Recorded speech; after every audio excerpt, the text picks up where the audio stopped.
Yo, what is going on, guys and girls? Today I'm going to be breaking down the demo of Pokémon Super Mystery Dungeon.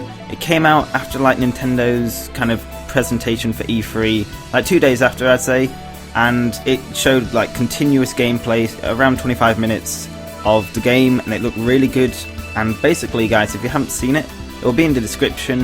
If you want to watch it in full, that's fine, and you can come back to this video. But basically, I'm going to be breaking down what happened in the demo, maybe, you know, spot some things that you guys didn't see, and just going into more detail than they actually did in the demo. They had to kind of speed through it, they only had a limited time, so they were kind of sparse on the details, but luckily you have me, and I'm going to be going into detail, so don't worry. So, let's get into the demo, guys. So first of all, if you didn't see my video that I put out yesterday, you can now choose your starter and your partner. It's been confirmed that you can, you know, pick them, and if you want, you can do the personality test and get a random Pokemon. So basically how it works is, you'll take the personality test, everyone will take it, and then it'll randomly spin and stop on a Pokemon that your answer is correlated to. And if you don't like that Pokemon, you can actually pick your own, which is really cool. So you basically say, I don't want that Pokemon.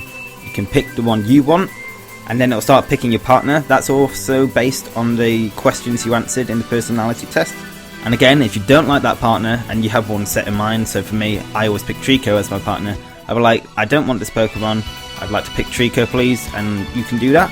And you get to pick the partner's gender. It'll say, is your partner cool or cute, which I'm guessing cool is going to be male, cute is going to be female. It hasn't been confirmed for the main Pokemon, you know, the one you play as, but I'm guessing that's a question in the personality test, and they just haven't really shown much of that. They kind of avoided it in this demo. But guys, if you want to hear about this in more detail, like I said, I did make a video the other day on it. It'll be on screen now, you can click that and then come back to this video. So moving on to the actual gameplay, the exciting part. We start off with Froakie. They picked Froakie and they picked Trico, so Trico's a good choice for me there. And they start off in a village, and it's got a name. It's called Serene Village, and I can see why they call it that. It looks really peaceful. It's in the countryside, you got a river flowing under like the village. It looks great, to be honest. I can't wait to go there when the game comes out. But basically we see the main Pokemon, so the Pokemon that you will be playing as for the first time. Now this isn't from the start of the actual game. The demo starts off a bit further into the game. I'll explain why in a second. But then you meet your partner for the first time. Comes out from like a little area in the village and just starts talking to you, because they've never really seen you before and they want to know what you're doing in the village. And they'll, you know, they'll continue talking to you, and eventually they'll mention that their house is over there. And I saw the mailbox straight away, and I thought, you know, from the original Pokémon Mystery Dungeon Blue and Red Rescue Team, that you used to have a little mailbox outside your house, and you used to get letters from Pelipers, and that's how you take on quests, or well, you get new quests. So that's the first thing that took my interest. I thought, is it going to be like that? You know, the old games, is that how you're going to get quests and go on adventures? Or is there going to be a guild later on in the game like Explorers of Time and Darkness? Who knows, guys? Really looking forward to it. But yeah, moving on. Your partner mentioned seeing you going into Mr. Nuzleaf's house, and that's, you know, the little house that you come out from the start of this kind of demo. Looks like a Nuzleaf. And so the reason I think this isn't from the start of the game is because it talks about going in with Mr. Nuzleaf, and we haven't seen Nuzleaf. So obviously it can't be the start of the game. And I think the start of the game will probably be when you're looking in the reflection of the water, you know, that we saw from the original trailers, and saying, oh my god, I'm a Pokemon, you know. So we didn't see that in the demo, so it can't be the start of the game. So they're starting like 5-10 minutes after the start of the game. Don't really know why they're doing that, probably just want to keep it a surprise. But we do know that you do get a look in the reflection of the water, and that's when you discover you're a Pokemon. So we do know that from past trailers. Talk about Mr. Nuzleaf. It's interesting that he's called Mr. Nuzleaf. I don't really know if Trico's calling him that because, you know, that's how younger people talk about adults, or talk to adults, you know, they address them as Mr. Or is it because maybe Nuzleaf's either a guildmaster, could be the village elder, who knows? It'll be really interesting to find out later on. But moving on from that, your partner mentions that they live with their dad, and that's kind of interesting. We've never really seen a family figure in the Pokémon Mystery Dungeon game, and you will find out who that family figure is later on. So Trico starts to move your main Pokemon kind of around the village, showing the village off, and it looks really nice. Again, we get to see more of it in detail. And it looks quite big, to be honest. There's lots of little side paths and roads, and we get to see a directional post like next to the bridge. So it kind of shows the scale of the village. You know, there's lots of little paths, and basically the place they're going is called the Pokemon Plaza. What's interesting about the Pokemon Plaza is that it shows Hawlucha and Kecleon shops. Now guys, the reason that this is so interesting is because I did a video on town details, basically town square details, from one of the Pokemon Super Mystery Dungeon trailers. If you guys don't know the town I'm on about, it's kind of like a medieval looking town. If you haven't seen the video, that'll be on screen now. You can either watch it now or watch it later. It'll also be in the description for you guys on mobile and tablet.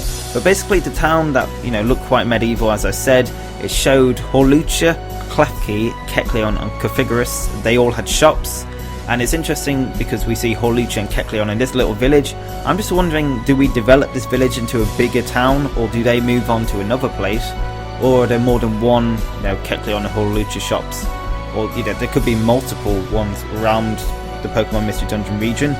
Who knows, guys? It's just interesting because obviously I didn't expect to see Hawlucha here. We saw Kecleon in an earlier picture when you were talking to Lombre, so I thought, oh, there might be, multiple Kecleon shops, because you can always find Kecleon in some dungeons with their little kind of travelling map selling items. So it's kind of interesting. I wonder if, what do you guys think? Do you think this town or village is going to be redeveloped into a massive kind of hub? Is it kind of the more adventures you go on, the more development gets done? Or do these guys move on, maybe go to the bigger town? Because me personally, I feel like the big town they showed off in the trailers isn't this place, because you see your partner and you travelling, along a path to get there. And I feel like there's so many paths outside this village that probably one of them will lead to that main town. And it's possible that there's more than one Hawlucha shop in the game, or they could be like brothers and sisters, or this Hawlucha does move on eventually. We still don't know what Hawlucha does. Honestly, I've no idea what it could do, what it could sell you or teach you, but it will be interesting to find out soon. Now in the Pokemon Plaza you can see 5 different paths, so it's kind of interesting. Obviously one leads back to the way you came, but the other 4, it's kind of interesting, where do they lead? So I think the one on the right takes you out to either the first dungeon, or it takes you out to all the other dungeons, and you'll get to see that later on. The one up top, it looks like that it's Hippopotas's kind of little cave, because they talk about that when they come down to talk to Trico. I think maybe the one down is Lombre's Lotus Pond, and I'm wondering if these are just like areas you can go in the village, or are they actually dungeons themselves? So it'll be very interesting to find out. The deposit box returns from Gates to Infinity. If you guys don't know what this is, it's basically a box you can put your items in and store them. It's kind of like Kangaskhan storage from Blue and Red Rescue Team and Explorers of Time, Darkness and Sky.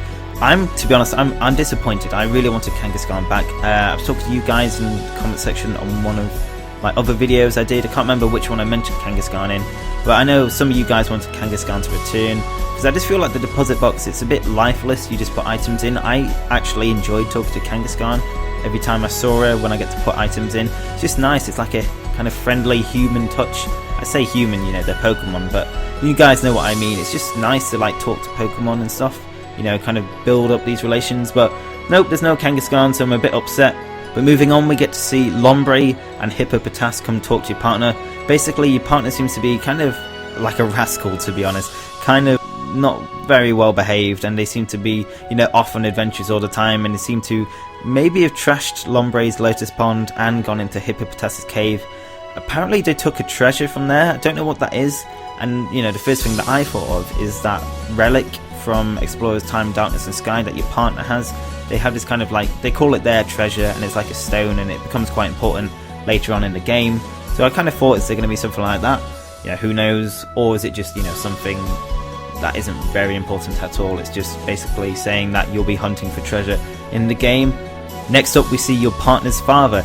Yes, it's Caracosta. Very weird choice. I kind of understand it because, turtles can live for a long time and they seem quite elderly.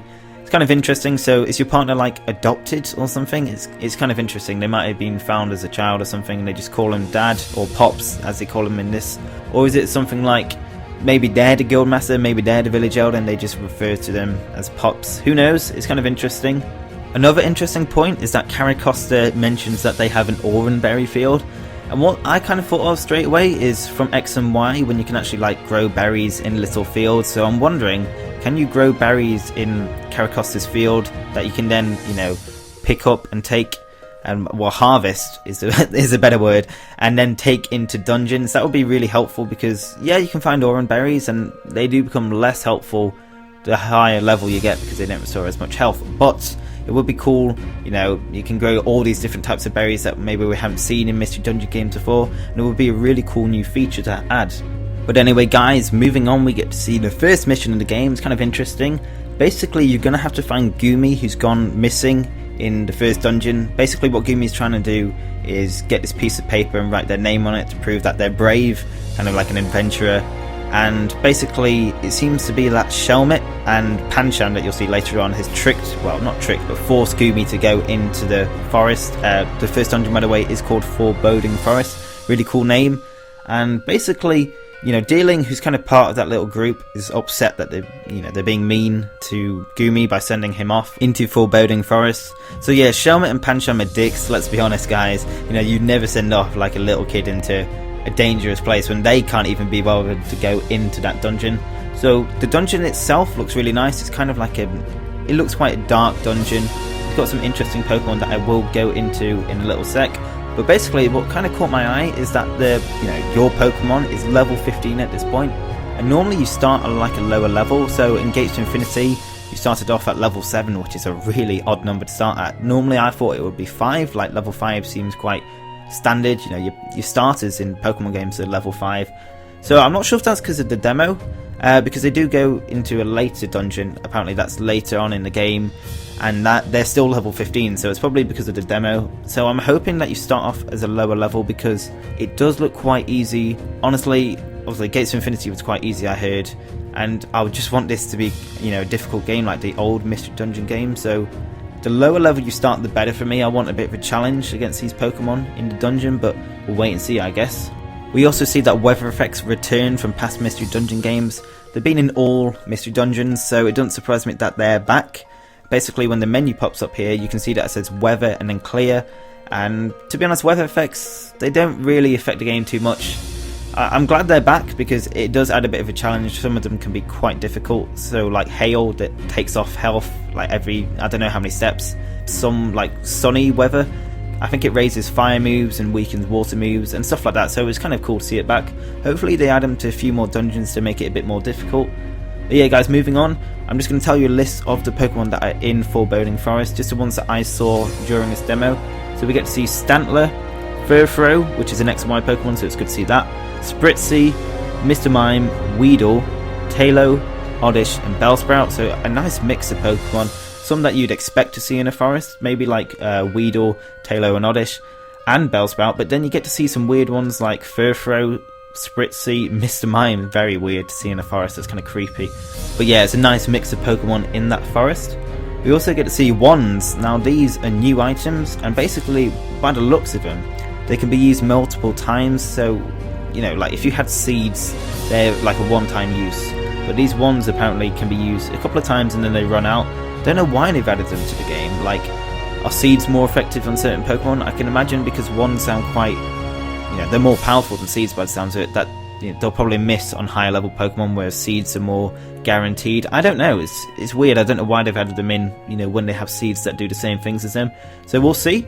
Also, we get to see orbs are in the game. We already knew this because it was shown off in one of the trailers, when Riolu uses a roll call orb to bring back the Pokemon like Cyndaquil and Wailord. So again, not surprised, just good to see though they are back, and it shows, you know, your main Pokemon picking up a Petrify orb, and that's basically, it kind of like freezes Pokemon, kind of paralyzes them. Kind of interesting, that one. We also get to see a tiny Reviver Seed.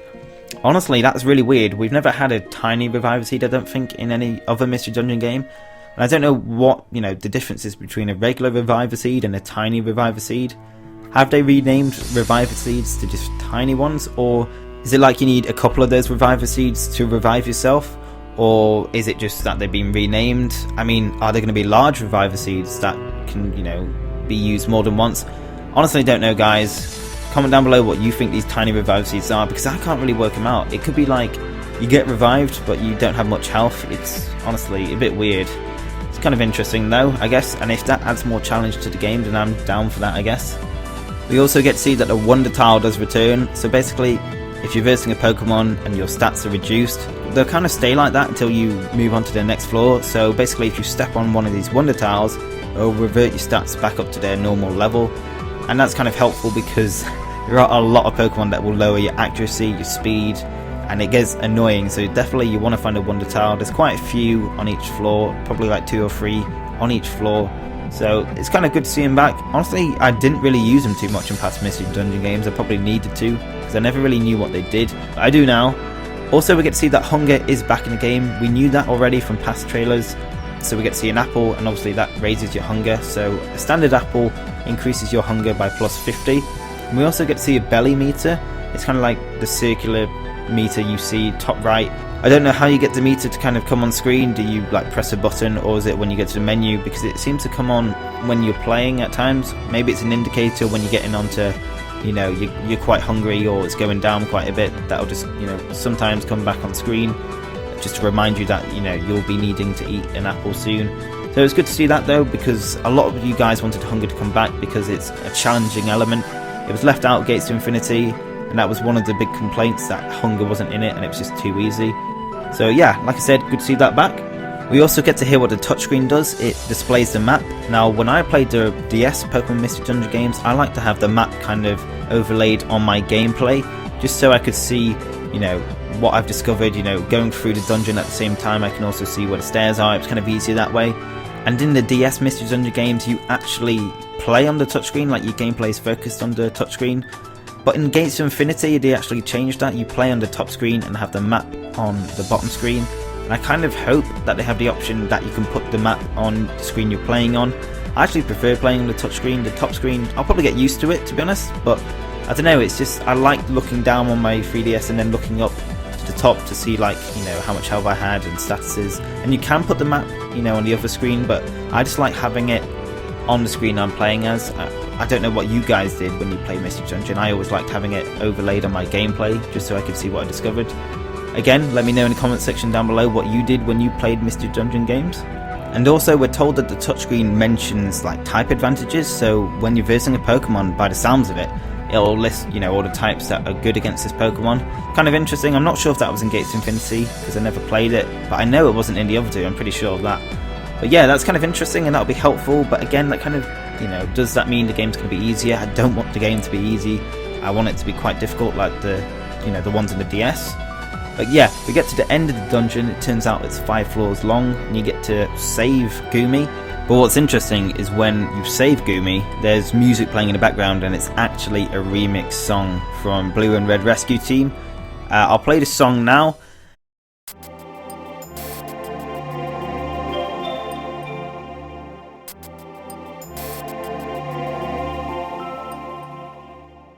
Found Goomy. Oh, poor Goomy. I don't know how Goomy made this far by itself, but Goomy doesn't know either. It's better, yeah. It just slipped right in, and we're good here. So now we're gonna take Goomy back, and we're gonna rescue Goomy. Goomy wrote his name on the wall, though. So as you might be able to tell, that was like similar to one of the old songs. I'm not sure if it's exactly the same or it is a remix version, but to me, it wouldn't make sense to include just an old song. They probably remix it to sound slightly different. But it's cool to see that back, and it made me think, are they going to bring back any other old songs and remix them? That'd be really nice to see. Comment down below which music you'd like to see remixed from any dungeon or from any part of the game, because Mystery Dungeon to me has some of the best soundtrack of any game. But moving on, we get to see another dungeon which hasn't been named yet, because to be honest I don't think a lot of the dungeons have been translated. Only maybe a couple, like Foreboding Forest and the village, I guess. Well, it's not a dungeon, but only a few places have been translated. But it looks really nice. And at first I thought it was going to be kind of like a lava-y dungeon, but it's got water in, so it kind of shows it's a cave. And basically when you do come out, actually, it leads to that kind of, I'm not sure if you saw in one of the trailers, but there's Drillbur, and he's outside a mine. And it's basically, it'll lead onto that, and you'll go through that mine eventually, I think. And maybe that leads to Entei's boss, like, because it kind of looks like a similar dungeon, kind of compared to where Entei was in one of those trailers. Who knows, guys, it's really interesting. And also another thing I wanted to point out is that that group of Pokemon that we saw earlier, Deerling, you know, Pancham and Goomy, is one that you get to see when you're versing Giratina. Well, I say versing Giratina. It showed Giratina's shadow in one of the trailers, and you have Deerling, you have Goomy. I'm not sure if you have any of the other Pokemon, but it does show that they, you know, make another appearance later on, because I don't think it's linked to Foreboding Forest in any way, that boss, but it would be interesting. So they're going to be recurring characters, just forgot to mention that. And in this other dungeon I was mentioning earlier, the one that kind of looks like a fiery dungeon, just going to mention the Pokemon that we see. So you get to see Larvesta, Clink, Litleo, Geodude, Trapinch, Cubone, Roggenrola and Slugma. So it's a nice mix of fire, rock and ground Pokemon. Really cool mixture, and you know, it's good to see some X and Y Pokemon in there like Litleo. So yeah, it's good to see. And basically, as I said, this dungeon leads to Drillbur's mine, as we see at the end, and we can see a deposit box, so we can see that's another dungeon. And that is where the demo ends, guys. So if you have stuck with me through this long video, first of all, give yourself a pat on the back, and thank you so much for watching it. As you guys can tell, a lot of hard work went into this video, so please hit that like button if you did enjoy the video. And if you haven't seen our 2 previous videos, the one on the left is how to pick or choose your Pokemon in Super Mystery Dungeon, and the video on the right is a box art of Super Mystery Dungeon and talking about Mega Evolutions, because yes, they are in the game and I can't wait to see them. But yeah guys, that is it. If you haven't subscribed already, there's a big red button where Trico is. Hit that red button, make him happy, and yeah guys, I will see you in our next video. Have a good day and see you later.